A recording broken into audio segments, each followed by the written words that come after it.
I'm audible.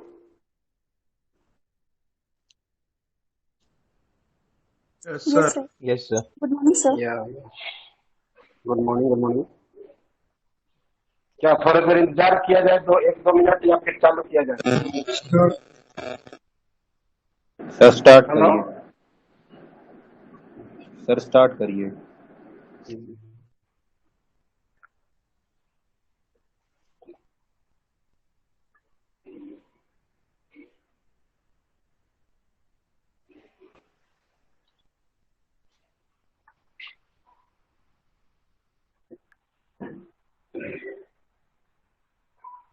हम start करने से पहले थोड़ा सा हम आपको पीछे लेके चलना चाहेंगे। अ,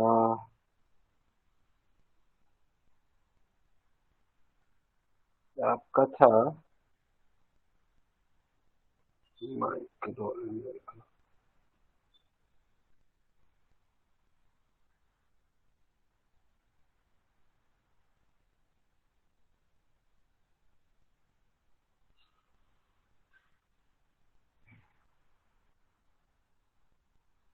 एक बार आप लोग सिलेबस का ओवरव्यू कर लें आप। तो हम लोग फर्स्ट यूनिट में हम लोग क्या क्या कवर करने कर चुके हैं, क्या क्या अभी कवर करना हमको।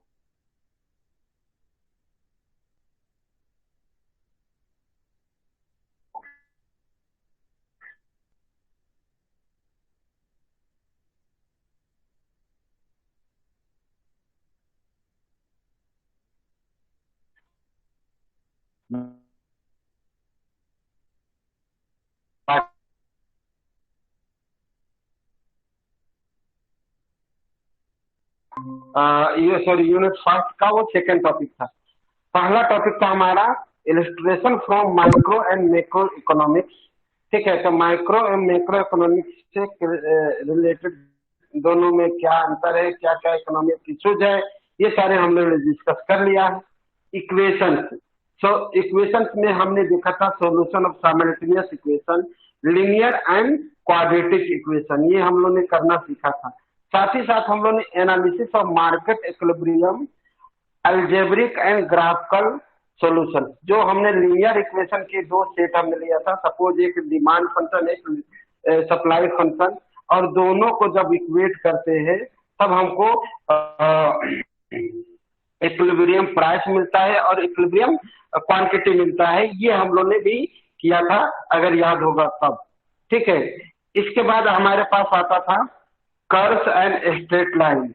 ये हम लोग ने rate of change and slope, economic illustration, nature of, ठीक, सॉरी, इकोनॉमिक इलिस्ट्रेशन। तो कल हम लोग ने कवर किया था curves and straight line, rate of change and slope and it's economic illustration. तो ये अर्थशास्त्र में इसके किस तरह से इकोनॉमिक्स में इसका इस्तेमाल करते हैं, ये कल हम लोग ने जाना था। आज हम लोग शुरू करेंगे nature of parabolic curves, nature of parabolic curves. और इसमें पैराबोलिक कर्व्स में प्रमुखता से हम लोग जिसकी बात करते हैं वो मुख्य रूप से आता है cost revenue, cost and revenue curves and related economic economic illustration. तो ये हम लोग को आज डिस्कस करना है। तो अगर ये टॉपिक आज हम लोग सफलतापूर्वक डिस्कस कर लेते हैं, that means we can say that we are just completing our first unit. Okay, तो यस। सारी चीजें के लिए सारी चीजें तो बात हुई है ना, इसमें से कोई चीज ऐसा नहीं है यूनिट फर्स्ट में छूटने जा रहे हैं, क्योंकि ये लास्ट टॉपिक है। शुरू करने जा रहे हैं हम यूनिट फर्स्ट का। इसके बाद हम लोग सेकंड यूनिट में जंप कर जाएंगे, और सेकंड यूनिट में भी ज्यादा टाइम नहीं लगेगा। मतलब ये है कि आपका नेक्स्ट वीक में आपका कोर्स खत्म हो जाएगा। एक एक टॉपिक, इसमें से कोई भी टॉपिक नहीं बचेगा। ठीक है, तो हम फिर बैक सर करें वहां जहां हम लोग आज पढ़ना था। हाँ, बोलिए, पूछिए। सर कब तक खत्म हो जाएगा कोर्स? अभी तो बोला नेक्स्ट वीक, तो बोला तो ओके सर। आप कहेंगे तो कल भी, कल परसों में खत्म कर दे। बस देखिए, 1 वीक का आपको गैप इसलिए भी देता है कि आदमी जो हम पढ़ा रहे हैं उसको आप थोड़ा सा पढ़ें। ठीक है, नहीं तो मेरे केवल कोर्स खत्म करने से का ही मामला है, तो चाहे तो एक सप्ताह में कोर्स खत्म कर सकते थे, पूरा कोर्स खत्म कर सकते थे। लेकिन आपको भी समझ में आना चाहिए और चीजें थोड़ा सा डिटेल में बात होनी चाहिए। ठीक है, अब हम लोग ने एक तरह से ऐसा हम लोग ने एक बेस तैयार कर लिया है कि आगे की चीजों को समझने में हमको थोड़ी सी भी परेशानी नहीं होगी। ठीक है, तो चले फिर नेक्स्ट जो आज हमको डिस्कस करना है। Yes sir. चलिए,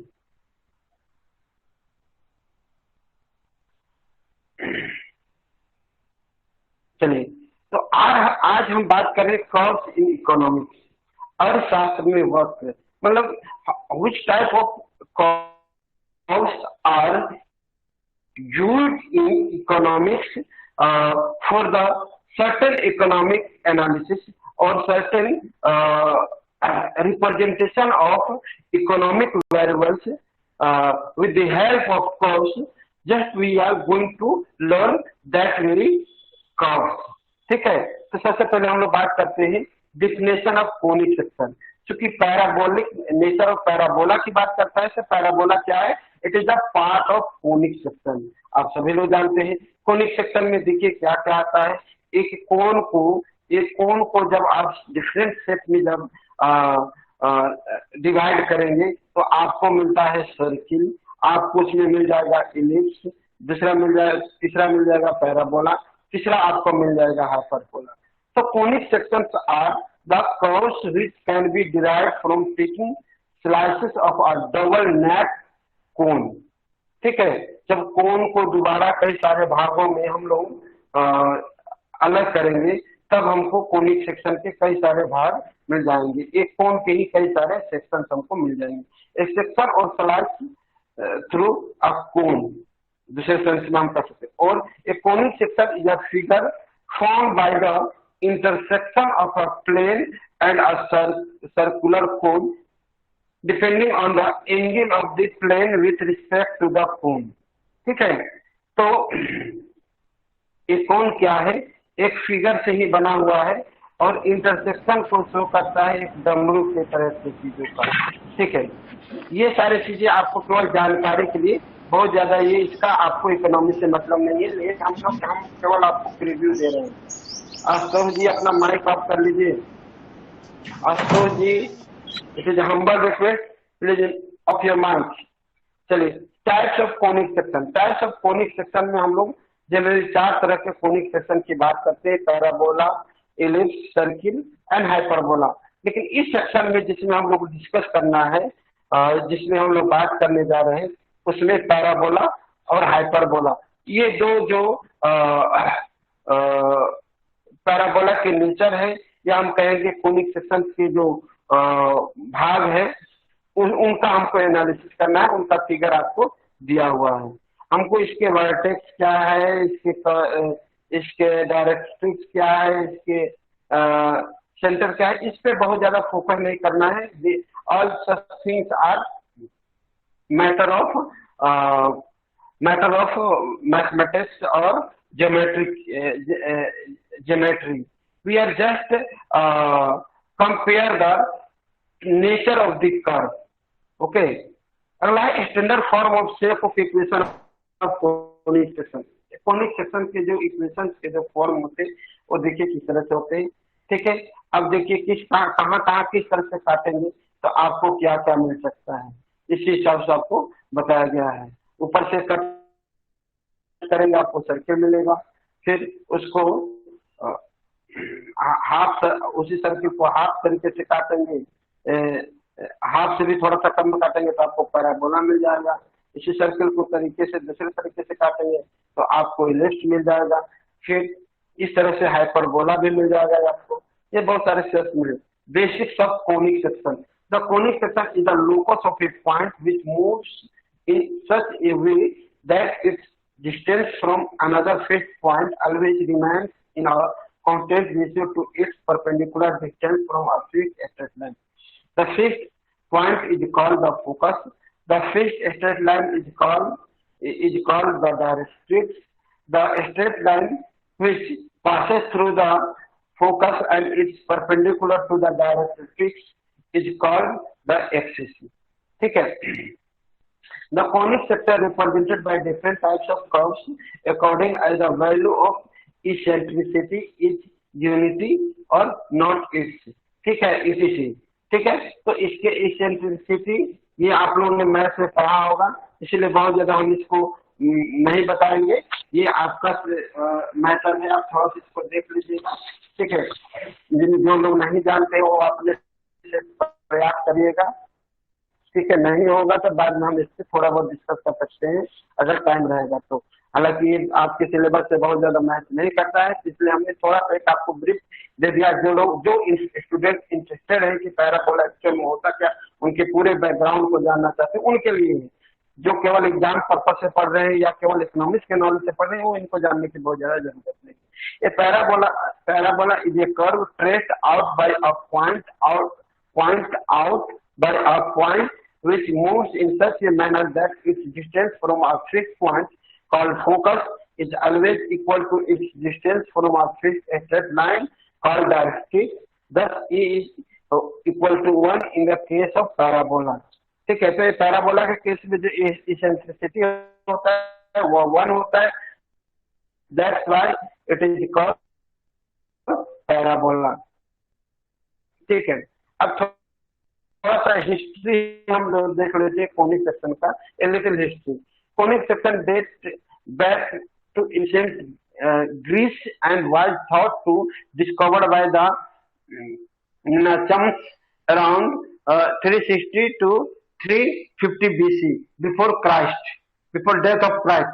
What eventually resulted in the discovery of conic section began with a simple problem. It is a belief that the great king Minos wanted to build a tomb of his son Glaucus, but felt that his tomb was too small. This was later deemed doubling the cube. ठीक है. Menachmus was at that time an student of the Eudoxus, a famous Greek scholar. To solve the case of doubling the cube, the focused on mean proportions and the use of construction of a cone. Eventually, his solution became known as a conic section. ठीक है, तो ये history आप लोग जो interested है वो पढ़ सकते हैं. Parabola, a set of all the points in the plane equal distance from a given fixed point and a given fixed line in the plane is a parabola. The fixed point is focus, the fixed line is a directrix. तो आपको figure के हिसाब से जो दे दिया है आप उसको आसानी से समझ सकते हैं फिगर से, और आगे इस तरह से फिगर और भी मिलेंगे. चलिए, यूज ऑफ पैराबोला इकोनॉमिक्स के अलावा भी कहाँ इस्तेमाल हो सकता है देख लीजिए. Parabolas are everywhere in modern society. Parabolas can be found in most things we encounter every day. Parabolas are formed when a football is kicked, a baseball is hit, a basketball hoop is made, dolphin jumps, and much more. The bottom of Eiffel Tower is a parabola, and it can be interpreted as a negative parabola as it opens down. Parabola is the path of any object thrown in the air and is the mathematical curve used by engineers in designing some suspension bridges. ठीक है. The properties of parabola make it the ideal shape for the reflector of an automobile headlight. ठीक है, automobile के headlight का जो है वो भी एक तरह से पैराबोलिक नेचर का होता है. Parabola was used back in the medieval period with the use of cannons and cannonballs. Armies used it to navigate the path of a cannonball to attack the enemy. Next, the swing set are like parabolas because of their U-shape. The St. Louis was designed the shape of parabola. Galileo was the first person to show the path of an object found in the space is a parabola. Two parabola connect to make the McDonald's M. ठीक है, तो जब parabola को, दो parabola को अगर हम लोग नीचे की तरफ फेस करके उसका जोड़ेंगे तो वो आपको एम बन जाता है, जिसे मैकडोनाल्ड, काफी ये फेमस नाम है। मैकडोनाल्ड के नाम से आपको वाइन भी आता है, मैकडोनाल्ड के नाम से और भी बहुत सारे प्रोडक्ट्स आते हैं। ये जो parabola in economics use parabola to maximise profit, minimise cost and forecast loss of profit. Economic parabolas always open downward since there is no negative quantity. The vertex of parabola is the lowest profit point. ठीक है, the vertex, तो vertex क्या होगा, वह कहता है कि आपका लोवेस्ट प्रॉफिट वाला पॉइंट होता है।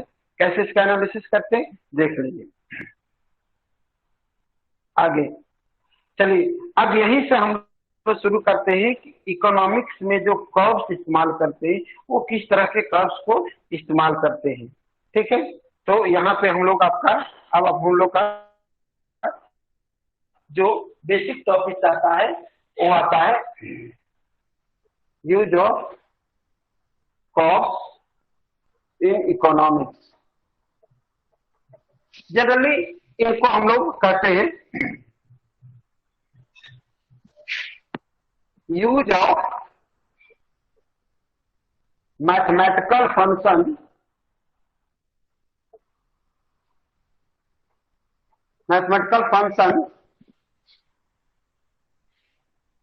in economics। दोनों का बात, दोनों का मीनिंग सेम ही है। तो हम लोग शुरू करते हैं, पहला हमारा है क्या है, कांस्टेंट फंक्शन। कांस्टेंट फंक्शन हमने कल देखा था, इलास्टिसिटी के रिलेशन में देखा था, इलास्टिसिटी के रिलेशन में भी देखा था कि जब अगर कोई कांस्टेंट हमारे पास बन जाता है कि y बराबर, सपोज हमको a मिल गया, तो y की वैल्यू y इस a पर, अब यहाँ पे y की वैल्यू है यहाँ x की, तो x की कोई भी वैल्यू हो जाएगी, ये क्या हो जाएगा, जीरो वैल्यू होगी x की तो भी y इतना होगा, अगर x की इतनी वैल्यू होगी तब ये इतना हो जाएगा, अगर x की इतनी वैल्यू हो जाएगी तब ये हो जाएगा। तो that means it shows a parallel to x axis. ठीक है, ये जनरली लागत के केस में होता है। जैसे अभी आप हम लोग डिस्कस करेंगे, देखेंगे कि जब हम कोर्स की बात करते हैं, बोर्ड करेंगे। सर व्हाइट बोर्ड ब्लर है सर, दिख नहीं रहा है सर कुछ। पीपीटी दिख रहा है कि नहीं? Yes sir. Yes sir. किसी को नहीं, बोर्ड किसी को नहीं दिख रहा है? No sir. No sir. No sir. Sir blur दिख रहा है, ब्लर। सर पीपीटी दिख रहा है। हाँ चलो, तो पीपीटी जो है वही चीज है, मैं उसको समझाने के लिए जो कर रहा, जो उसमें नहीं लिख सकता था, जो कि पीपीटी में उसी चीज को, जो चीज आपको पीपीटी में दिख रहा है उसी को, लेकिन सर बोर्ड उसी को समझ लीजिए। सर पीपीटी पूरा हिंदी में पीपीटी दिख रहा है ना सर, पीपीटी पूरा हिंदी पीपीटी में जो चीज है वही चीज में, पीपीटी में जो है वही चीज मैं बोर्ड पे लिख रहा था। ठीक है, कि ताकि पीपीटी में आपको बनाया है और पीपीटी कैसे बना है उस चीज को मैं बता रहा था। तो आप अगर इसको देख के नहीं, इसको देख के समझ लीजिए क्या दिक्कत है। ठीक है सर, मैनेज कर ले रहे हैं सर। अब इसका कोई दूसरा है?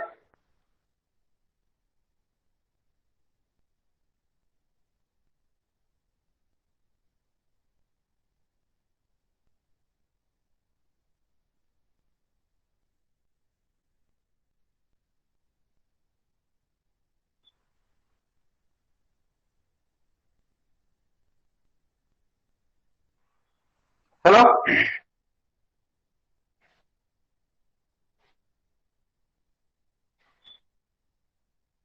चलिए ठीक है, में पढ़ा होगा कि कॉस्ट, कॉस्ट पढ़ा था आपने, तो कॉस्ट बता दीजिए, कॉस्ट होता क्या है? सबसे पहले हम आपसे जानना चाहेंगे, what is the cost and what is the cost function?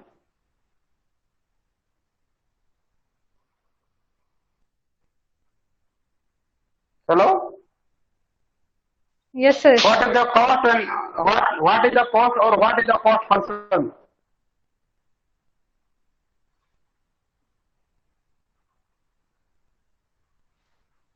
बताइए।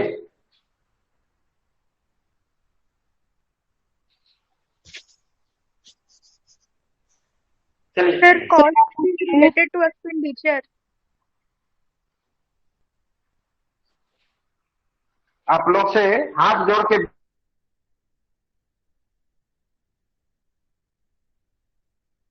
being the student of economics, it is not a good definition of cost. ठीक है, कम से कम कुछ पढ़ लिया करें आप लोग। ठीक है, क्या मैडम ने ही बताया था कि only cost is only expenditure?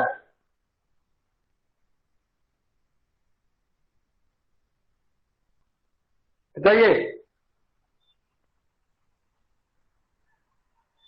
आप इकोनॉमिक्स के स्टूडेंट हैं, आपसे एक बेहतर डिफिनेशन या बेहतर मीनिंग की अपेक्षा की जाती, इसलिए मैंने इस यूनिट को पहले टैकल नहीं किया था। ये सारे कॉन्सेप्ट आपको पता होने चाहिए।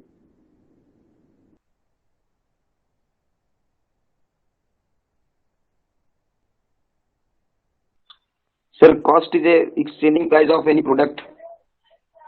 चलिए और Sir, it is the monetary value of the expenditure for the raw material and labor.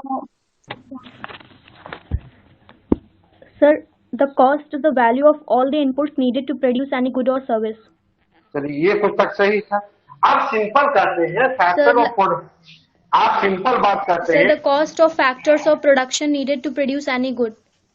चलिए, आप फिर अब उसको दूसरे तरीके से ले जाते हैं। चलिए ठीक है, बहरहाल हम बात करते हैं। तो अब चलिए, कॉस्ट हो गया। कॉस्ट में अब आपका आ गया कि production, Output, technology, factor prices and capital stocks, sir. अब चलिए, आपने कहा कि कॉस्ट फंक्शन, तो कॉस्ट फंक्शन बराबर हो जाता है cost is the function of output. ठीक है, और output is the function of factor of production, that's why cost function is the derived function. तो ये एक दूसरा बात हो गया, अलग तरीके से हम एनालिसिस कर रहे थे।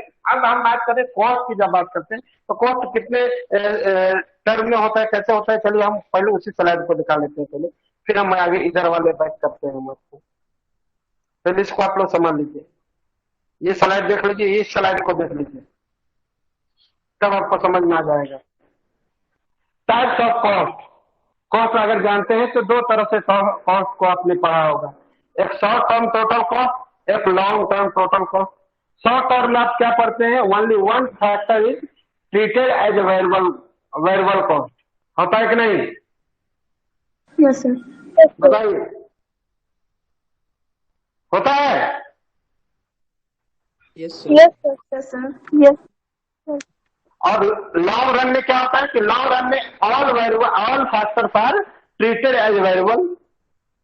ठीक है, तो चलिए शॉर्ट रन में जब बात करते हैं तो शॉर्ट रन में देखिए, आप पीपीटी सब दिख रहा है। अब ये इसलिए हम बोर्ड में भी नहीं लिख रहे हैं, बोर्ड कर रहे हैं, आप लोग ब्लर आ रहा है। ठीक है तो सर्टेन टोटल कॉस्ट में only one factor is treated as variable cost. तो यहाँ जब एनालिसिस में शॉर्ट रन में जब एनालिसिस करने निकलते हैं तो हम सिंप्लिसिटी के लिए कहते हैं कि केवल एक फैक्टर जो होगा वो वेरिएबल कॉस्ट होगा, बाकी रेस्ट जो फैक्टर्स होंगे वो कांस्टेंट हो जाएंगे पर फिक्स नहीं होंगे। ये कहना चाहते हैं, केवल उसका एनालिसिस करते हैं। बाकी जो फिक्स कॉस्ट के रूप में जो इस्तेमाल होते हैं, जैसे हमारा साइज ऑफ लैंड हो गया, या हम किसी मशीन को लगा लिए, मशीनरी प्लांट को लगा लिए, that is a fix cost. या फिर रियर एंड टीयर में जो आया डिप्रिसिएशन वगैरह हो, ये सारे हम लोग फिक्स कॉस्ट में हम लोग जनरली हम काउंट कर सकते हैं। तो हम टोटल कॉस्ट को कितने, यहाँ ऊपर वाले में देख लीजिए आप लोग, टीसी बराबर क्या कह रहा है यहाँ पे,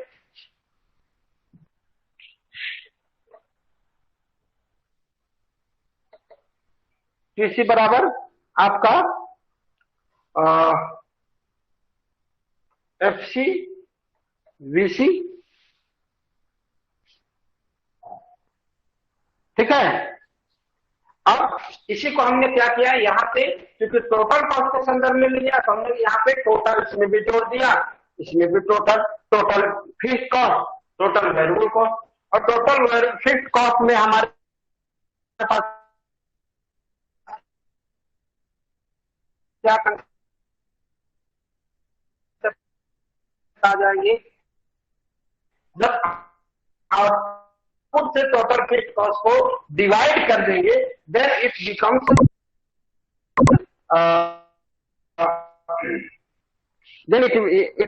becomes AFC, that means TFC divided by output X, ठीक है। और यहीं पे हम निकालना चाहेंगे MFC, ये एवरेज फैक्टर कॉस्ट हो गया और ये हो गया मार्जिनल फैक्टर कॉस्ट, ठीक है। मार्जिनल फैक्टर कॉस्ट निकालने के लिए आपको क्या करना पड़ेगा?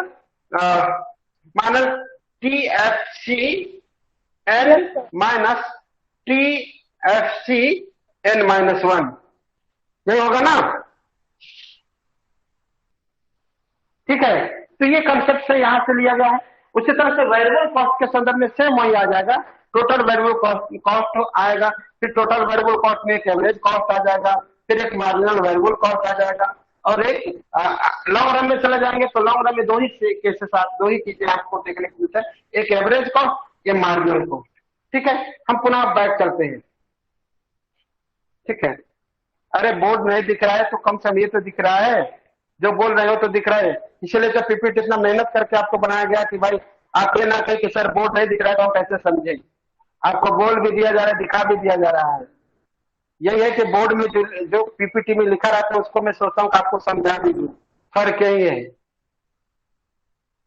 चलिए, तो जब आप देखिए कि आपने जो पढ़ा होगा फिक्स्ड कॉस्ट के संदर्भ में कि फिक्स्ड कॉस्ट क्या होता है, कि आपका प्रोडक्शन का यूनिट जो जितना भी रहे, देखिए यही पे दिया हुआ है कि यहाँ पे आपको कॉस्ट को दिखा दे रहा है, और एक्स एक्सिस में आपको किसको दिखाया है? प्रोडक्शन को दिखाया है, दिखाया कि नहीं?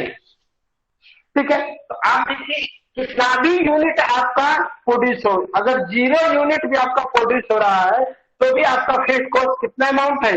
1 के बराबर है। अगर आपका यहां से 0 से x1 यूनिट भी प्रोडक्शन हो रहा है तो भी आपका फिक्स्ड कॉस्ट कितना है? 1 के बराबर ही है। तो जब ऐसे चीजों को दर्शाना होता है तो हम लोग किसका इस्तेमाल करते हैं? इस तरह से कांस्टेंट फंक्शन का इस्तेमाल करते हैं। किसी को इसमें कुछ पूछना है तो बता दीजिए। देखिए, अर्थशास्त्र में कांस्टेंट फंक्शन का इस्तेमाल किस तरह से किया?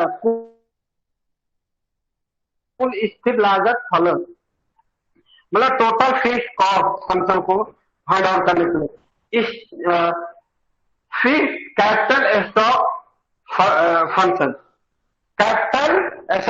Fixed capital investment function, fixed investment function, मतलब उसका अर्थ क्या हो जाएगा? देखिए यहाँ पे क्योंकि अब आप बोर्ड दिख ही नहीं रहा है कह रहे हैं, तो अब इसमें पीपीटी में बहुत कुछ दिखाया भी नहीं जा सकता है। कुछ भी लोगों को दिख रहा है तो मैं बोर्ड पे कुछ काम करूँ, अदरवाइज बोर्ड को ऑफ कर दूं। सर बोर्ड में कुछ नहीं दिख रहा है सर। ऑफ कर दीजिए सर। नहीं दिख रहा है। किसी को नहीं दिख रहा है? नो सर, कुछ नहीं दिख सर, नहीं रहा। दिख रहा है। पूरा ब्लर है सर। No sir. चलिए ठीक है। तो आप देखिए यहाँ पर देखिए ये कह रहा है कि स्थिर पूंजी स्टॉक फलन। स्थिर पूंजी स्टॉक फलन का मतलब ये हो रहा है, पूंजी स्टॉक हम लोग किस लिए करते हैं? प्रोडक्शन के पर्पज से करते हैं। प्रोडक्शन से पर्पज करते हैं तो जो भी हमारा प्रोडक्शन होगा या उनसे जो भी रिटर्न मिलेगा, लेकिन हमारा जो स्टॉक होगा वो फिक्स होगा कि हमको इतना स्टॉक मेंटेन करना ही करना है। उस तरह से सबसे बेहतर उदाहरण है आपका ये फिक्स्ड इन्वेस्टमेंट फंक्शन का, कि आप रेट ऑफ इंटरेस्ट, आपका जो इन्वेस्टमेंट होता है वो रेट ऑफ इंटरेस्ट से डिराइव होता है, कि मार्केट में जैसे जैसे रेट ऑफ इंटरेस्ट राइज करता है आपका रेट ऑफ इंटरेस्ट उसी के अनुरूप चेंज होगा। जैसे रेट ऑफ इंटरेस्ट बहुत हाई होगा तो इन्वेस्टमेंट कम हो जाएगा, दोनों में इनवर्स रिलेशन होता है।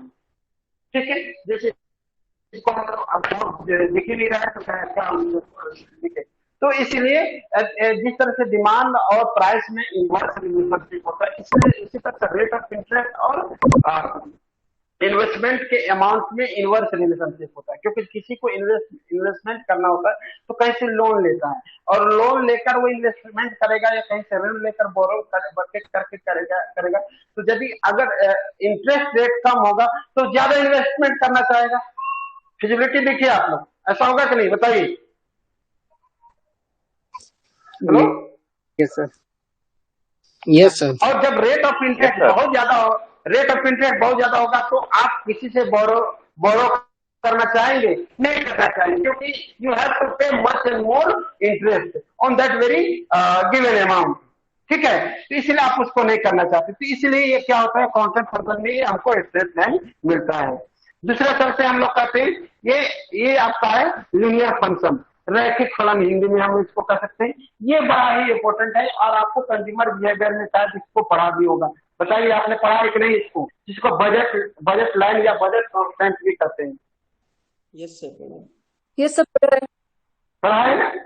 Yes sir. पढ़ा है। अब इसमें फिगर में क्या क्या दिखा है, एक्स आपको एक्स कमोडिटी है, पी एक्स कमोडिटी की प्राइस है, प्लस वाई क्या है आपका वाई कमोडिटी है, और पी वाई आपका पी का प्राइस है। एम आपका गिवन बजट कांस्टेंट है। एम आपका क्या है, बजट कांस्टेंट है। बजट कांस्टेंट से तात्पर्य है कि बजट प्रतिबंध, कि आपका इनकम जो है फिक्स है।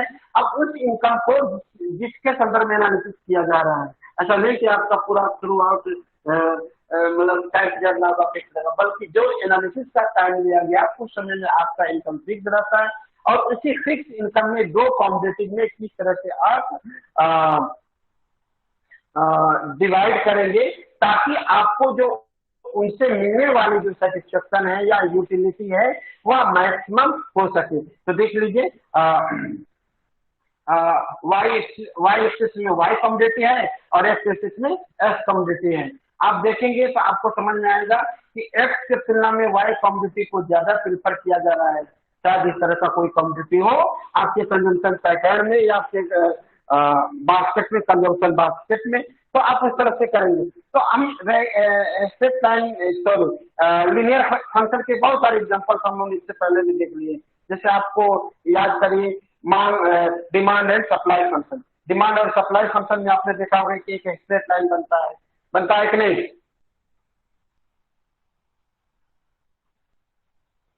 बनता है कि नहीं?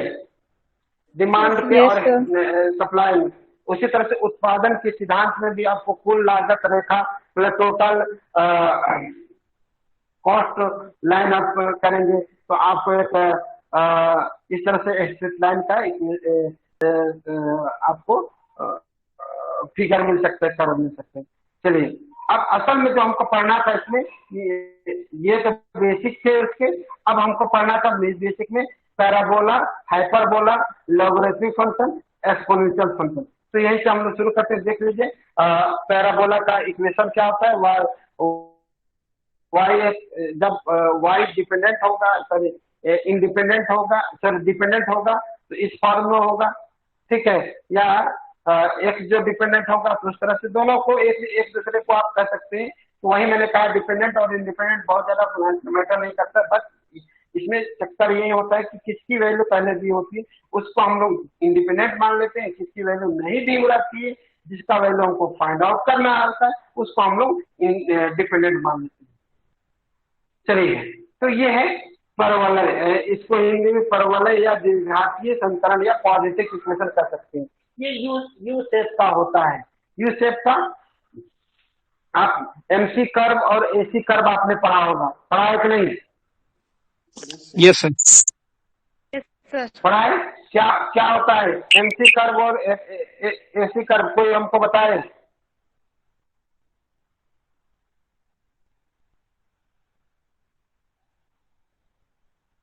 बताए एमसी कर्व और एसी कर्व बताइए। ये देखिए, ये शॉर्ट रन कॉस्ट कर्व है। रिलेशनशिप बिटवीन एसी और एमसी दोनों में कुछ रिलेशन होता है। क्या होता है देख लीजिए। द एटीसी का मतलब वही एवरेज कॉस्ट की बात करें। Curve is also U shape. The MC curve is very special where ABC is following MC is below ABC. ठीक है, तो एबीसी का मतलब, ठीक है, at the minimum ABC MC equal ABC. ठीक है, तो इस चीज को अगर आगे हम लोग ने लिया है, यहाँ पे देखिए जिस स्लाइड को हम लोग डिस्कशन कर रहे थे,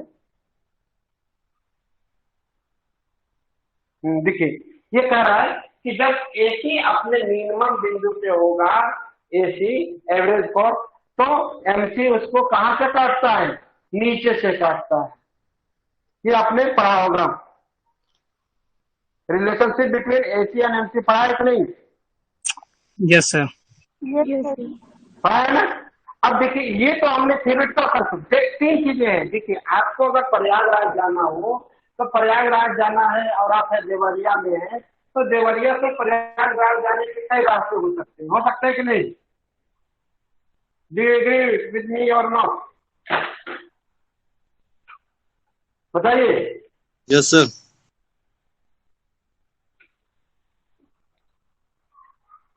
अगर मोड की भी बात करें तो कई सारे मोड हो सकता है। उसी तरह से इसको एनालिसिस करने के इकोनॉमिक में जो टेक्निक ऑफ इकोनॉमिक एनालिसिस जो पेपर हम लोग पढ़ते हैं, इसमें इकोनॉमिक इश्यूज को है या इकोनॉमिक वेरिएबल्स को कई सारे टेक्निक है। हम उन टेक्निक से किसी का टेक्निक का इस्तेमाल कर सकते हैं। पहला तो हमारा थ्योरेटिकल कंसेप्ट होगा, कहता है कि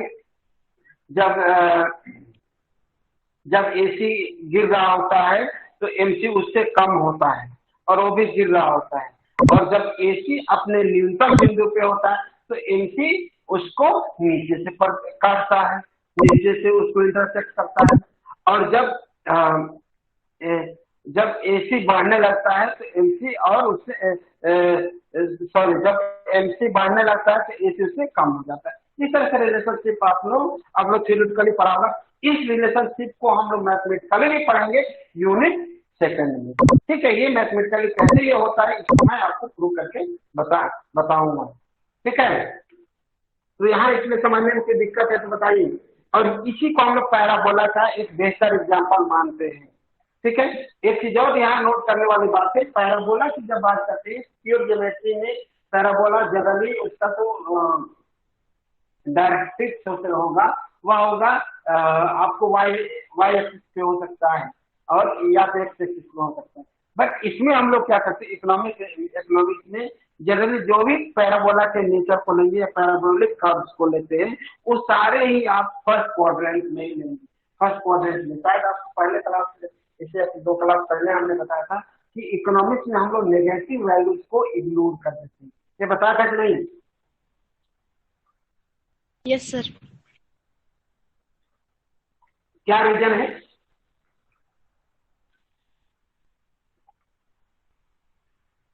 Why we are ignoring the negative values in economics? Anyone? Radhika, Mayank, आप दोनों में से कोई बोले?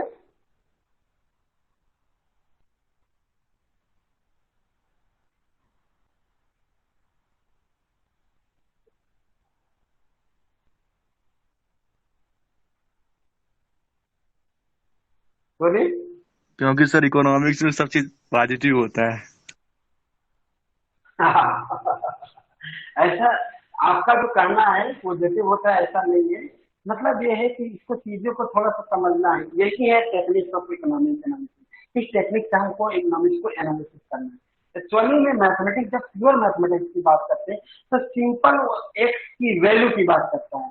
एक्स क्या है? राम है, श्याम है, मोहन है, सीता है, रीता है, उर्मिला है, जो है वो एक्स कुछ नहीं जानता है। उस समझता है कोई ऑब्जेक्ट के बारे में बता रहा है, वो केवल एक्स की वैल्यू को रिप्रेजेंट कर रहा है। इन प्योर मैथमेटिक्स की बात करते हैं। But in economics we are generally concern about the economic activity, economic variables. और इकोनॉमिक वेरिएबल्स में हमारा जो पहले डिफिनेशन से शुरू होता है, since there is unlimited wants and there is limited resources, है कि नहीं? Unlimited wants and limited resources due to the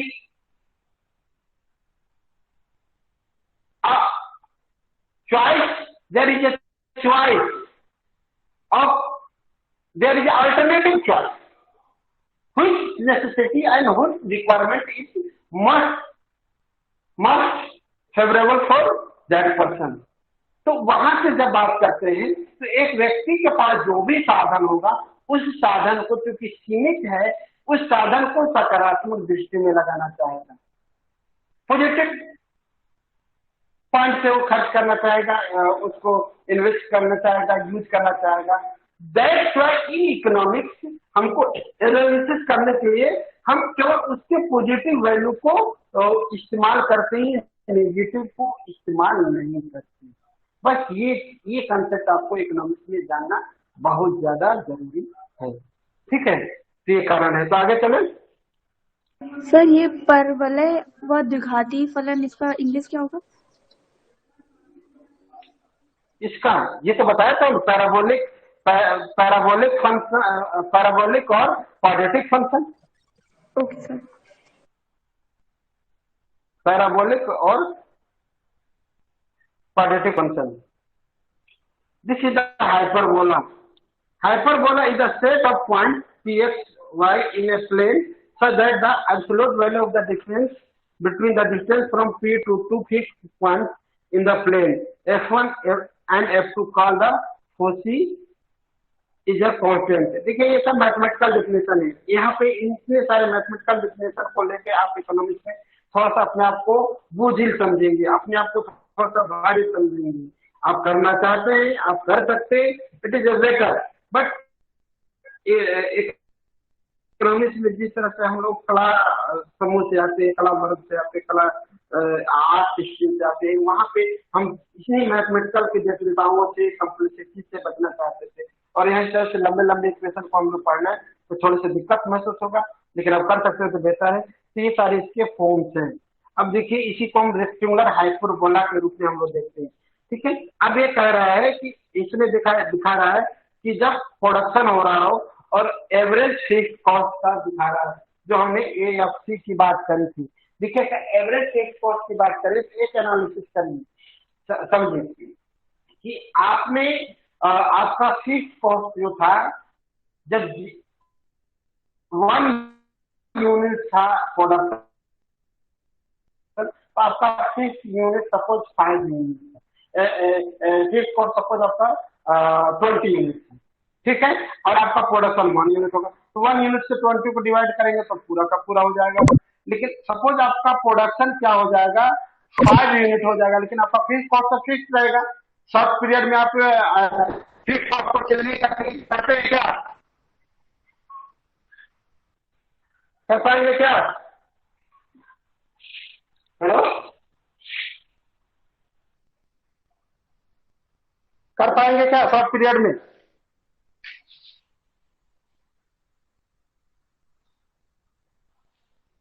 Kunwar Gaurav. Yes sir. बताइए सर आप क्या बोले, मुझे सुनाई नहीं पड़ा था, वॉइस ब्रेक हो रही थी। मतलब आप क्लास में हैं या कहीं बाहर हैं? सर वॉइस ब्रेक हो रही थी। मैंने ये कहा कि सुनिए, आप सपोज आपका ये फिक्स्ड कॉस्ट है, यहाँ पे आपको कर रहा है एवरेज फिक्स्ड कॉस्ट, यहाँ पे आउटपुट या प्रोडक्शन की बात कर रहा है, ठीक है। आप देख लीजिए जब यहाँ पे आपका था प्रोडक्शन, आपका यहाँ था, तो आपका एवरेज कॉस्ट यहाँ पर पहुंच गया, ठीक है। जैसे प्रोडक्शन बढ़ा आपका एवरेज कॉस्ट यहाँ पे आ गया। फिर अब इसके पहले भी देख लीजिए आप,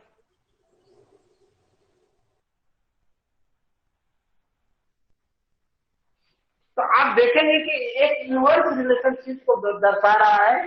और इसको जब ग्राफ में प्लॉट करते हैं तो हम देखेंगे कि हमको इस तरह से एक हाइपर पैराबोलिक या इसको हम रेक्टेंगुलर पैराबोला भी, रेक्टेंगुलर हाइपरबोला भी कह सकते हैं।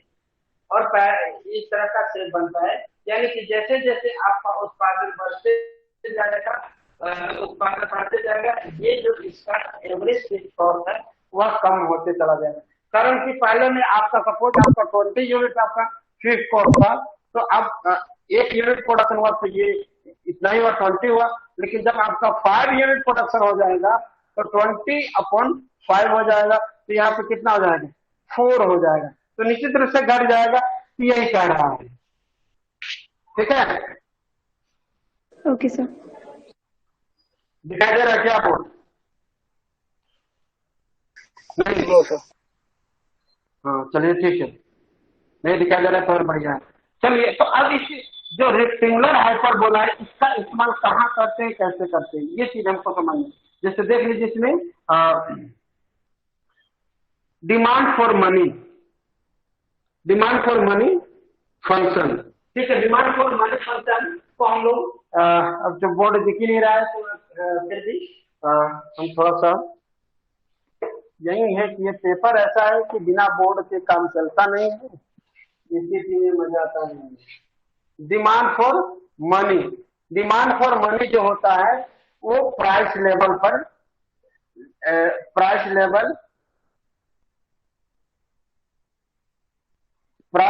पे डिपेंड करता है। अर्थात अगर प्राइस लेवल बहुत ज्यादा है तो आपको मनी का डिमांड कितना होगा, बहुत अधिक हो जाएगा। तो इसमें इसके साथ रिलेशन इसका ज्यादा बढ़िया नहीं होगा, लेकिन जब इसको डिमांड फॉर मनी को हम लोग देखेंगे, इसके साथ वैल्यू ऑफ मनी के साथ जब रिलेशन देखते हैं तो हम देखेंगे कि इससे इसी तरह का फिगर बनता है। अब सेकंड ईयर में चलेंगे तो आपका पहला जो टॉपिक होगा वह होगा क्वांटिटी थ्योरी ऑफ मनी, जिसमें आप इसको पढ़ेंगे कि value of money is the inverse relationship between there is an inverse relationship between the value of money and quantity demanded, या इसमें हम लोग कहेंगे प्राइस लेवल, इसको हम लोग DM बराबर प्राइस लेवल भी कह सकते हैं। प्राइस लेवल ऑफ मनी में इनवर्स रिलेशनशिप होता है। अब वैल्यू ऑफ मनी क्या होता है, अब प्राइस लेवल क्या होता है। अब प्राइस लेवल तो कम से कम आप बता ही सकते हैं, वैल्यू ऑफ मनी को अगर ना बता पाए आपको बताइए प्राइस लेवल क्या होता है। What is the price level? बताइए।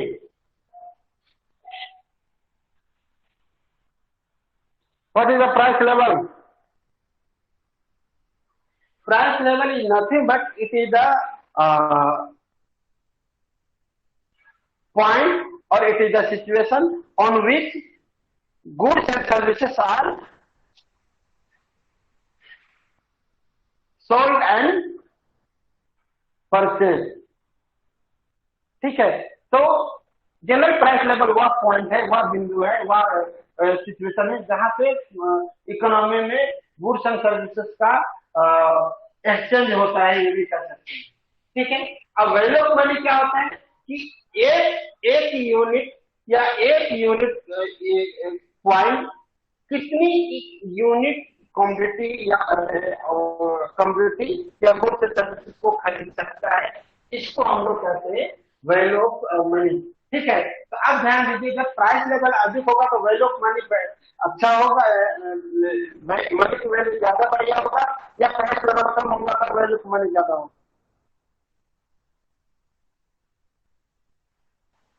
Sameer, are you here?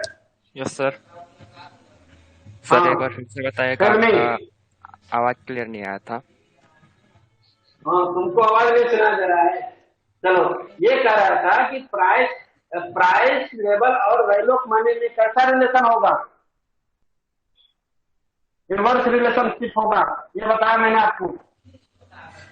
तो आप हमको ये बताइए कि किसी वस्तु की दाम बहुत अधिक है तो वहाँ वैल्यू ऑफ मनी अधिक है या कम है? सर किसी वस्तु के प्राइस अगर ज्यादा है तो उसकी वैल्यू फॉर मनी कम होगी सर। क्यों? सर क्योंकि दोनों में एक इनवर्स रिलेशनशिप है, और कोई भी वस्तु के अगर प्राइस अगर कोई भी वस्तु के अगर प्राइस ज्यादा होती तो उसकी डिमांड कम होती, मतलब उसका क्वालिटी कैसा, क्वांटिटी। और आपने पढ़ा नहीं, बस तुक्का लगा दिया। चीजें क्या होती है, हमने थोड़ा सा हिंट इसलिए किया कि आप लोग अपने विवेक से सोचेंगे। जैसे किसी वस्तु की प्राइस तो राइज हो रही है, ठीक है, बहुत ज्यादा होगी, ठीक है, प्राइस लेवल बहुत ज्यादा होगा तो वैल्यू की मनी कम इसलिए हो जाएगी। इस प्राइस लेवल ज्यादा होगा तो आपको जो क्वाइन या अमाउंट ऑफ मनी होगा उतना ही ज्यादा अमाउंट आपको देना पड़ेगा कि नहीं? एम का ज्यादा अमाउंट देना पड़ेगा कि नहीं? Yes sir.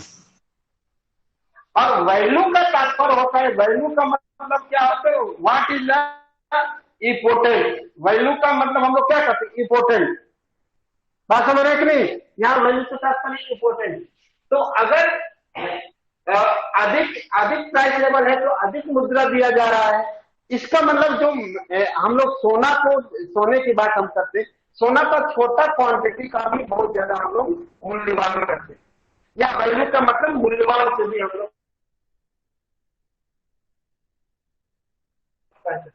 तो इसी तरह से यहाँ पर हम बात कर रहे हैं कि प्राइस लेवल अधिक है तो अधिक क्वांटिटी ऑफ मनी देना पड़ रहा है। इसलिए ये क्या हो रहा है कि जब वैल्यू ऑफ मनी की करें, उस मनी की जो वैल्यू की जानी चाहिए, उस वैल्यू को रियलाइज किया जाना चाहिए इकोनॉमी में, या एक कंज्यूमर के द्वारा, एक बायर के द्वारा, एक सेलर के द्वारा उस तरह से उसको रियलाइज नहीं किया जा रहा है। That's why value of money is low. बात समझ रहे कि नहीं? अगर वहीं के आप देखिए, अगर प्राइस लेवल लो होगा तो वैल्यू ऑफ मनी बहुत हाई हो जाएगी, वैल्यू ऑफ मनी बहुत हाई हो जाएगी। जैसे अभी मार्केट में आपको सबसे सस्ता आपको शायद मेरे हिसाब से 60 मिल जाएगा आपको 20 रुपीज किलो, ठीक है। तो एक किलो साग खरीदने के लिए आपको 20 रुपीज की एक ही कॉइन देने पड़ते हैं, ठीक है। अगर आपको सेब खरीदना है, एप्पल खरीदना है, देन यू हैव टू, और उसकी पर केजी प्राइस है 250, then 240, then you have to pay 12 unit of wine of 20 rupees, है कि नहीं? तो अब बताइए, मुद्रा की वैल्यू को हम लोग जिस तरह से कॉम्पिटिटिव मार्केट में जो अपनी प्राइस डिमांड एनालिसिस किया, उसी तरह से यहाँ पर मेजर करते हैं। चलिए, ये तो नेक्स्ट ईयर में आपको पढ़ेंगे, बट मुझे समझाने का था कि भाई ये रेक्टेंगुलर हाइपरबोला का शेप कैसे। तो जब उसको इस तरह से ड्रॉ करते हैं, तो जैसे फिगर में दिया हुआ है, इसका जो फिगर बनता है वह इसमें दिया हुआ है y=a0/x, ठीक है। इस रेशियो में हम इसको देखते हैं। आगे चले।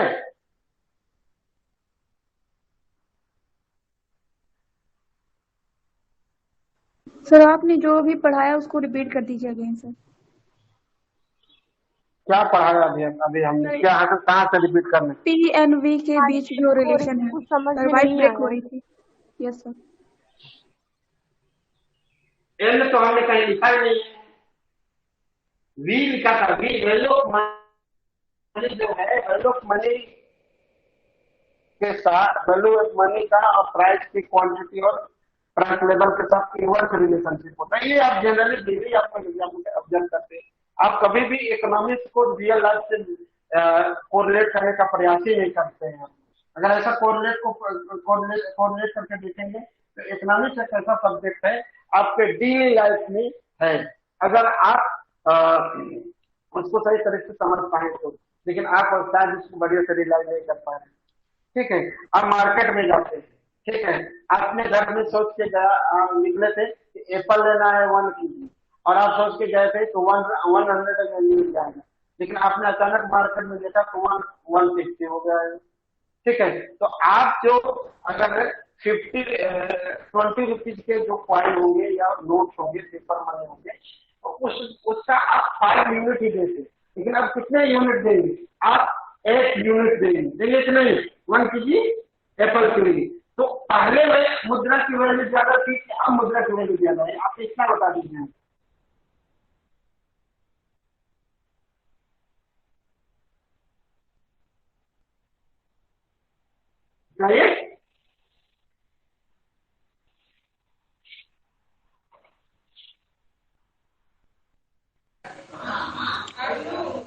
सर जब उसके प्राइस कम थे तब मतलब वैल्यू फॉर मनी ज्यादा थी।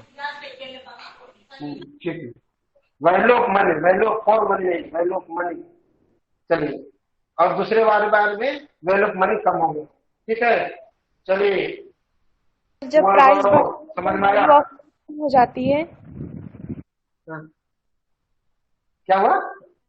कह रहे हैं सर जब किसी कमोडिटी की प्राइस बढ़ती है तो फिर वैल्यू ऑफ मनी जो होती है वो कम हो जाती है। ऑफ कोर्स आप कीमती चीजें किसको कहेंगे बताइए? जिसका बहुत ज्यादा मात्रा के बदले कोई वस्तु मिल रही है और उसके कम मात्रा के बदले उसके वो वस्तु मिल रही है, बताइए आप हमको। सर आपकी वॉइस क्लियर नहीं आ रही है सर।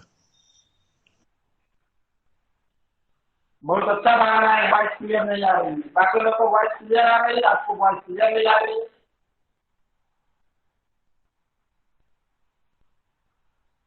नो सर, क्लियर नहीं है। किसी को ब्रेक हो रहा है क्लियर बीच बीच नहीं में, काफी ब्रेक हो रहा है सर। Yes sir. और बाकी लोगों को कैसे सुनाई दे रहा है? नो सर, मुझे भी नहीं सुनाई दे। बाकी लोग तो दिखाई दे रखा है ना। चलो ठीक है, तो आप बताइए तो हमको कि आप सोना खरीदने जाती है या चांदी खरीदने जाती है, तो बताइए कौन सोना और चांदी में कौन कौन ज्यादा वैल्यू मूल्यवान है? सुनाई नहीं दिया, कुछ वॉइस नहीं क्लियर है। गोल्ड। सोना और चांदी खरीदने जाती है मार्केट में, तो आपको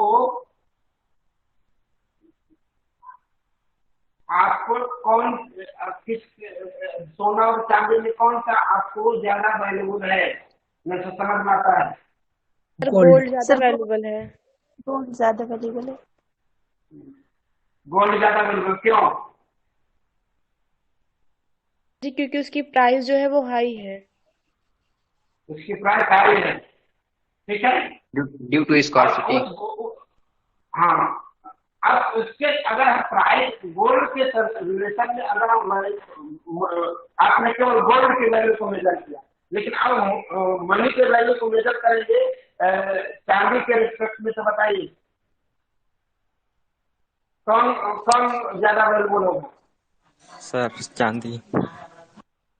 सिल्वर। मनी के रिस्पेक्ट में सिल्वर सर, सिल्वर।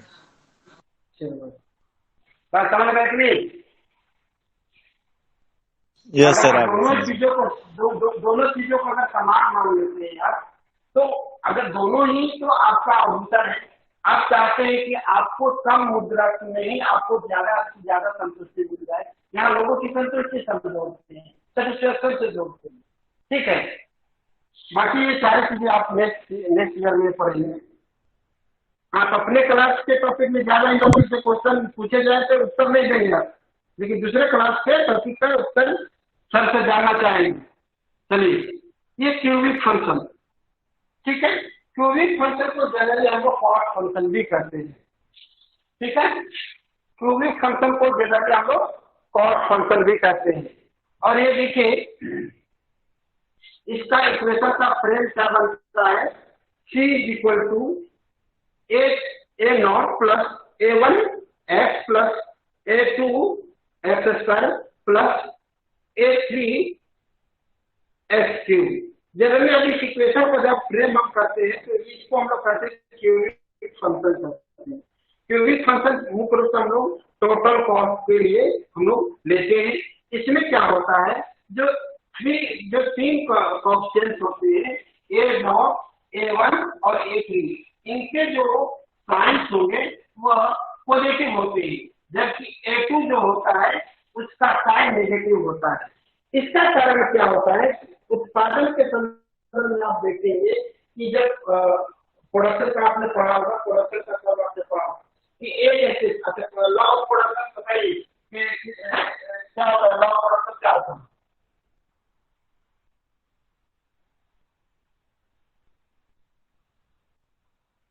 बताइए।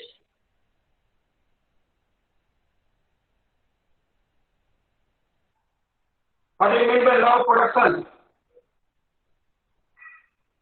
अरे कोई तो बता दो, शॉर्ट फॉर्म या लॉन्ग, कोई भी बता दो। Law of valuable proportion paper.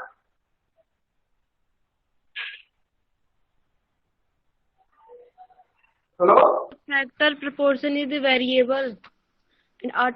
Yes. बताइए 3 स्टेजेस होते हैं ना, लॉग वेरिएबल प्रोपोर्शन और शॉर्ट रन के लिए करते हैं, इसी तरह से लॉन्ग रन के लिए लॉग स्केल टू रिकॉल, ये 3 होता है ना, सब भूल गए। Output increasing at an increasing rate, and after that output increasing at decreasing rate, and after that output is decreasing. ठीक है, ये आपका हो गया लॉग वेरिएबल प्रोपोर्शन, यही हो गया ना। तो जैसे आपने कहा कि एक स्टेज के बाद आपका प्रोडक्शन बढ़ता है, लेकिन कितने डिक्रीजिंग रेट से बढ़ता है। तो जहां पे इंक्रीजिंग से डिक्रीजिंग हो रहा है और वहीं पे जो थोड़ा सा चेंज होता है, तो उसी को कहता है ए टू जो आपने स्पाइरल कर लिया है, जो नेगेटिव साइन होगा वही की जो चेंज को हल्का से बताता है, कर्व के चेंज को बताता है, समझे।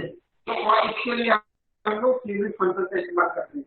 अगला है एक्सपोनेंशियल है लॉगरिथमिक फंक्शन, ठीक है। तो एक्सपोनेंशियल फंक्शन मुख्य रूप से जो इकोनॉमिक एक्टिविटी कंटिन्यूअसली होते रहते हैं उनके लिए इसका इस्तेमाल किया जाता है, exponential function.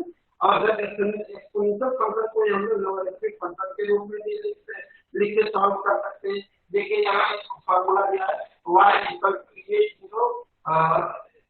Theta two the power n, ठीक है। तो कोई भी a0 होगा हमारा इनिशियल अमाउंट होगा, और थीटा जो होगा वो जो किस रेट से चेंज हो रहा है, और m जो होगा हमारा टाइम पीरियड होगा। तो आप सिंपल से मान लीजिए, क्या सुनाई नहीं दे रहा है?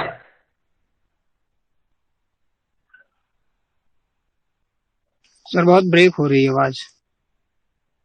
क्लास बंद कर देते हैं।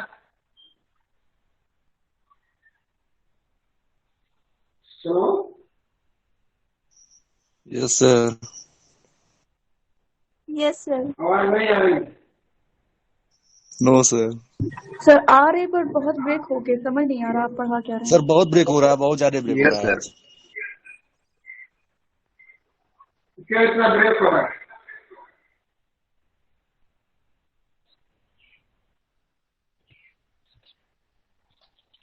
Hello, yes sir. आवाज आ रही है? हेलो, यस सर, आवाज तो आ रही है लेकिन सर ब्रेक हो रहा है सर, बहुत ज्यादा। आवाज आ रही है लेकिन ब्रेक हो रहा है काफी। क्लियर नहीं है सर, आपकी वॉइस क्लियर नहीं है। लास्ट टॉपिक है, लास्ट सेक्शन है, इसको हम पूरा कर दें, ये टॉपिक आपका खत्म हो जाएगा। मैं ये कह रहा था कि एक्सपोनेंशियल और लॉगरिथमिक फंक्शन वहां पे इस्तेमाल करते हैं जो इकोनॉमिक फेनोमेना कंटिन्यूअसली होते रहता है। सुनाई दे रहा है कि नहीं? नो सर ब्रेक हो रही, सुनाई दे रहा है। तो आप लोग का आवाज हमको बढ़िया से सुनाई दे रहा है, मेरा आवाज क्यों नहीं सुनाई दे रहा है? सर वर्ड्स क्लियर दे रहा है जो आप ये सुनाई दे रहा है अभी जो बोल रहा है, शायद माइक थोड़ा कुछ चेंज हुआ है सर आपकी वॉइस में। Hello, yes sir. Hello, yes sir. अब आवाज नहीं आ रही? आ रही है सर, आ रही है। क्लियर है सर, चलिए। हाँ चलिए, तो मैं कह रहा था कि जो भी इकोनॉमिक एक्टिविटी जो कंटिन्यूअसली होते रहते हैं, जैसे आपका पॉपुलेशन ग्रोथ है, तो एक टाइम पीरियड में एक टाइम में, जैसे आपने कहा कि 2020 में हमारा पॉपुलेशन किसी लोकेलिटी का आपने एज्यूम किया कि आपका 1 लाख था, तो अगर वहां पे पॉपुलेशन का ग्रोथ आपको पर मंथ 30% है, या हम कहें कि हम 2% के रेट से पॉपुलेशन ग्रो कर रहा है वहां से, तो आपका आफ्टर 12 मंथ क्या होगा?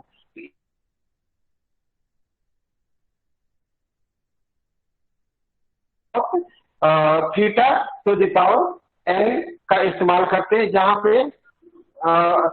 पे थीटा को r के रूप में भी इस्तेमाल कर सकते हैं। इसी को चाहे तो दोनों तरफ से लॉग ले ले, टेकिंग लॉग बोथ साइड, तो हमारा एक लॉगरिथमिक फंक्शन बन जाएगा। इसका ग्राफ आपको देख लीजिए किस तरह से बनता है। जैसे देखिए पॉपुलेशन को दिखाया है y एक्सिस पे और टाइम फ्रेम भी रखा है आपको x एक्सिस पे। तो जैसे जैसे टाइम फ्रेम चेंज होते जाएगा आपका पॉपुलेशन बढ़ते जाएगा, क्योंकि जिस समय आपका पॉपुलेशन आप काउंट करते हैं वहां पे वो जो पॉपुलेशन होता है, पॉपुलेशन का यूनिट होता है, वह नेक्स्ट आने वाले टाइम पीरियड में भी वह पॉपुलेशन एक्सप्लोजन में, पॉपुलेशन ग्रोथ में वो अपना पार्टिसिपेशन देता है। इस तरह के जो इकोनॉमिक वेरिएबल्स है उसके लिए हम लोग इस तरह के ग्राफ का इस्तेमाल करते हैं जो आपको फिगर में दिया हुआ है।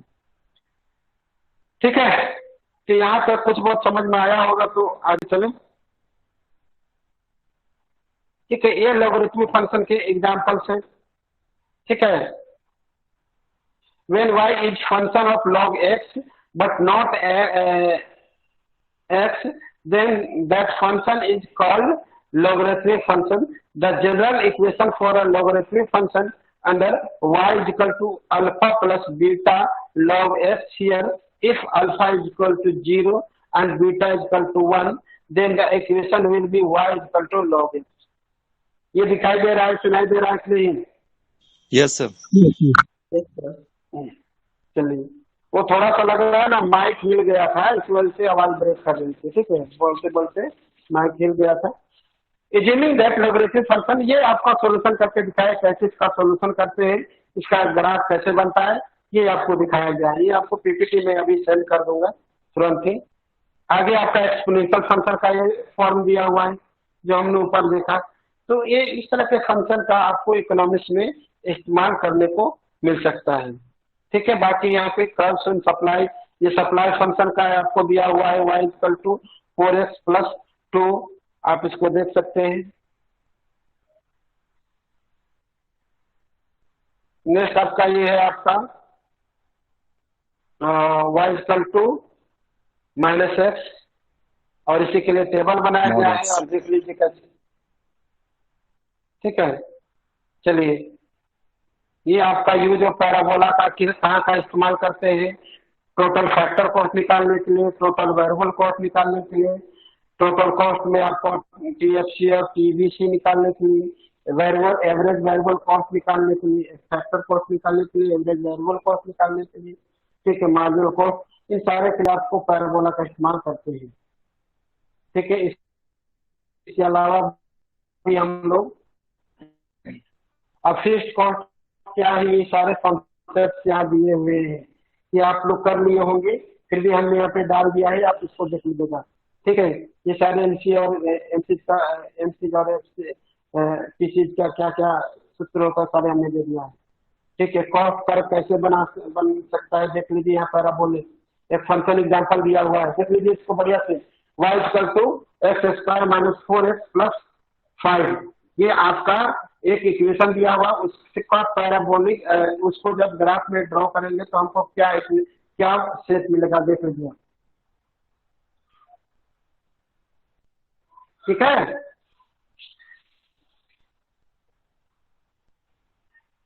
दिखाई दे रहा है ना? Yes sir. चलिए अगला, नेक्स्ट फर्स्ट, ठीक है, TVC PC is always increasing. ठीक है, तो typical total cost curves, first at a decreasing rate, then at an increasing rate. ठीक है, तो टीवीसी जो होता है टोटल वेरिएबल कॉस्ट, और टीसी हमेशा इंक्रीज करता है। कैसे करता है? जैसे आप एक एंटरप्रेन्योर के होने के नाते, आपका एक प्रोड्यूसर होने के नाते आपका पर्पस क्या होता है कि आप प्रोडक्शन करें। प्रोडक्शन करने के क्रम में आप क्या करते हैं कि आप देखते हैं कि जैसे जैसे हम कॉस्ट बढ़ा रहे हैं, जैसे जैसे सर हम आउटपुट को ज्यादा करना चाहते हैं, तो हम अपने फैक्टर्स में ज्यादा फैक्टर में इंक्रीमेंट हल्का लाना चाहते हैं, और फैक्टर में जैसे इंक्रीमेंट लाएंगे तो हमारा कॉस्ट बढ़ेगा। तो ये कह रहा पहला क्या होता है, डिक्रीजिंग रेट से कॉस्ट हमारा इंक्रीज होता है, लेकिन बाद में हमारा जो कॉस्ट होता है वह इंक्रीजिंग रेट से होता है। ठीक है, उसी का कर्व दिया है। तो टोटल फिक्स्ड कर्व देखिए हॉरिजॉन्टल है, आपका टोटल वेरिएबल कॉस्ट है वो नीचे दिया गया है, और टोटल कॉस्ट है, क्योंकि टोटल वेरिएबल कॉस्ट जो है उसमें टोटल फिक्स्ड कॉस्ट को जोड़ देते हैं तो टोटल कॉस्ट बन जाता है। तो देख लीजिए दो जो कर्व्स बने हैं उनके बीच एकदम पैरेलल की तरह आगे तक गया है, और वो जो गैप है लगातार बराबर ही बना रहेगा, क्योंकि जो फिक्स्ड कॉस्ट है वो जब तक वेरिएबल कॉस्ट में नहीं जुड़ेगा तब तक टोटल कॉस्ट नहीं बनेगा। समझ में आ रहा है? समझ में आ रहा है? Hello, yes sir. चलिए आगे। टिपिकल एवरेज कॉस्ट और मार्जिनल कॉस्ट। जो टिपिकल एवरेज कॉस्ट और मार्जिनल कॉस्ट का जो हमने फार्मूला, जो रिलेशन हमने बताया था, देखिए ये देखिए पहला दिखा दिया है एवरेज टोटल कॉस्ट, ठीक है। तो टोटल कॉस्ट का एवरेज निकाल दिया है। फिर आपका मार्जिनल कॉस्ट, देख रहे हैं मार्जिनल कॉस्ट क्या कर रहा है, एवरेज कॉस्ट को उसके मिनिमम पॉइंट पे इंटरसेक्ट कर रहा है, ठीक है। और देख लीजिए एवरेज वेरिएबल कॉस्ट है, वह मार्जिनल कॉस्ट को, एवरेज वेरिएबल कॉस्ट को भी ये मार्जिनल कॉस्ट इंटरसेक्ट कर रहा है, और एवरेज फिक्स्ड कॉस्ट को भी। जो तीनों एवरेज कॉस्ट है, average total cost, average variable cost और एवरेज फिक्स्ड कॉस्ट, तीनों को नीचे से काट रहा है। लेकिन इसका सबसे बेहतर एनालिसिस हम मानते हैं कि जब मार्जिनल कॉस्ट हम किसके संदर्भ में लेंगे, मार्जिनल कॉस्ट में हमारा तीनों प्रकार के सब कॉस्ट मिले हुए हैं, उसमें टोटल फिक्स्ड कॉस्ट भी मिले हुए, टोटल वेरिएबल कॉस्ट भी मिले। इसलिए इसका सही अगर विश्लेषण देखा जाए तो एवरेज कॉस्ट को जिस पॉइंट पे इंटरसेक्ट करेगी, that will be the point where the equilibrium may be exist, ठीक है। ये कुछ उसी से related, AFC is always decreasing at a decreasing rate. ATC and AVC declines at first, reach a minimum, then increasing at higher level of the output. The difference between ATC and AVC is equal to AFC. MC is generally increasing. MC crosses ATC and AVC at their minimum point. If MC is below the average value will be decreasing. If MC is above the average value will be increasing. ये सारे चीज आपने पढ़ लिया है, ये उसी का फिगर है, इसको हमने आपको दिखा दिया था, ठीक है। शॉर्ट टर्म कॉस्ट फंक्शन का दिया हुआ है, ये सारे कंसेप्ट आपने पढ़ लिया है, ठीक है। ये सारे कंसेप्ट आपने पढ़ा है, ठीक है। ये एवरेज रेवेन्यू ये आपने पढ़ा है कि नहीं? अगर नहीं पढ़ा है तो हम नेक्स्ट यूनिट में पढ़ाएंगे, ठीक है। इस तरह से थैंक यू। अब आपको कुछ पूछना है तो पूछिए, ये हमने अपने हिसाब से अपना काम कर दिया है और आप कितने से समझ पाए हैं, इट्स ऑन यू। बताइए।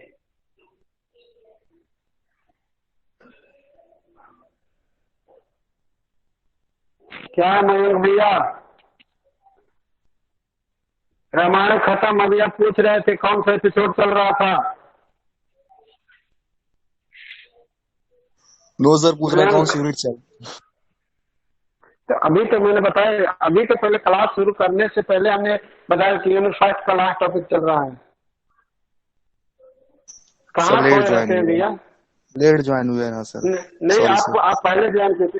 आपने कहा था कि सर क्लास शुरू के लिए तब क्लास चालू किया था, आप ऐसा ना करें। आपकी आवाज भली बात की पहचान। चलिए, और किसी को भी प्रश्न? ये इस तरह से हम समझते हैं कि यूनिट 5 खत्म। अब यूनिट सेकंड के लिए आपसे आग्रह है कि आप अभी तक कैलकुलस का जो बेसिक पार्ट है, क्या क्या आपको पढ़ना है, इट्स है और होमवर्क आप पढ़ के आएंगे। फंक्शन क्या है, फंक्शन ऑफ रिलेशनशिप क्या है, लिमिट पढ़ के आएंगे, कंटिन्यूटी पढ़ के आएंगे। ये 3 चीजें आप पढ़ के आएंगे तो हम डेरिवेटिव से शुरू करेंगे। हम थोड़ा थोड़ा सारी चीज को, फंक्शन क्या है उसको भी बताएंगे, लिमिट क्या है वो भी बताएंगे, कंटिन्यूटी क्या है उसको भी बताएंगे, डेरिवेटिव, ये सारी चीज को। लेकिन हमारा एक सेंटेंस का होगा वो तो शायद आप पढ़ के आएंगे तो ज्यादा बेहतर तरीके से समझ में आएगा। अगर पढ़ के नहीं आएंगे तो बस उसी तरह से बीच बीच में कहेंगे कि सर आवाज ब्रेक हो रही थी, तो सर हमको सुनाई नहीं दिया, तो सर हमको दिखाई नहीं दिया, तो सर एक बार रिपीट कर दीजिए। ये सारे अच्छे से बहाने होते हैं जो अक्सर विद्यार्थी क्लास में करते हैं,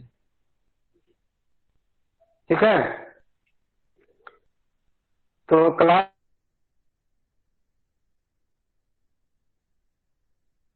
thank you sir. Thank you sir. Thank you sir. Thank you sir. Thank you sir. तो thank you sir. Unit first thank you खत्म, सर। यूनिट फर्स्ट खत्म, यूनिट थर्ड खत्म, यूनिट फोर्थ खत्म। अब यूनिट सेकंड केवल बचा है। Unit second के लिए मैक्सिमम 4 क्लास, मतलब 1.5 घंटे का, 1.5 घंटे का 4 क्लास मतलब कितना हो गया, 6 घंटे।